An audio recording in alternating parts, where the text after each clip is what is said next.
નમસ્કાર મિત્રો, ગુજરાતમાં આ વખતે ચોમાસું કેવું રહેશે તેના વિશે વાત કરીએ તો કેરળમાં ચોમાસું બેસી ગયાના 10-15 દિવસમાં ગુજરાતમાં ચોમાસું બેસતું હોય છે. એટલે કે 15 જૂન આજુબાજુ ચોમાસું પહોંચી જતું હોય છે અથવા પ્રી મોન્સૂન વરસાદ એક્ટિવિટી શરૂ થઈ જતી હોય છે. હવામાન વિભાગ દ્વારા હજી ચોમાસું બેસવા માટે કોઈ જાહેરાત કરવામાં આવી નથી. 10 થી 12 મેની વચ્ચે ચોમાસું બેસી જશે. સૌપ્રથમ ચોમાસાની શરૂઆત દક્ષિણ ભારતની નીચેના સમુદ્રથી થતી હોય છે. વેધર એનાલિસ્ટ સૌરભ પટેલ જણાવે છે કે 10 થી 12 મેના રોજ અંદમાન નિકોબાર ટાપુઓના વચ્ચે નૈઋત્યનું ચોમાસું બેસી જશે.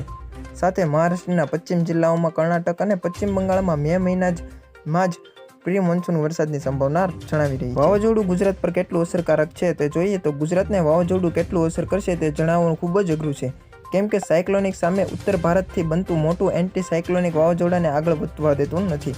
જેમ કે ગુજરાતમાં આ વાવાઝોડાની ખૂબ જ ઓછી અસર જોવા મળશે. આપ સૌ જાણો છો કે જ્યારે બંગાળની ખાડીમાં મજબૂત લો પ્રેશર બને છે ત્યારે ગુજરાત પર અસર 100% થતી હોય છે. મિત્રો, આ વખતે પણ 10 તારીખે વાવાઝોડું ટકરાશે તેની ગુજરાત પર અસર થશે. તો મિત્રો, હવામાનની સંપૂર્ણ અપડેટ માટે અમારી ચેનલને ફોલો કરી દેજો અને ચેનલને ખાસ સબસ્ક્રાઈબ કરી દેજો.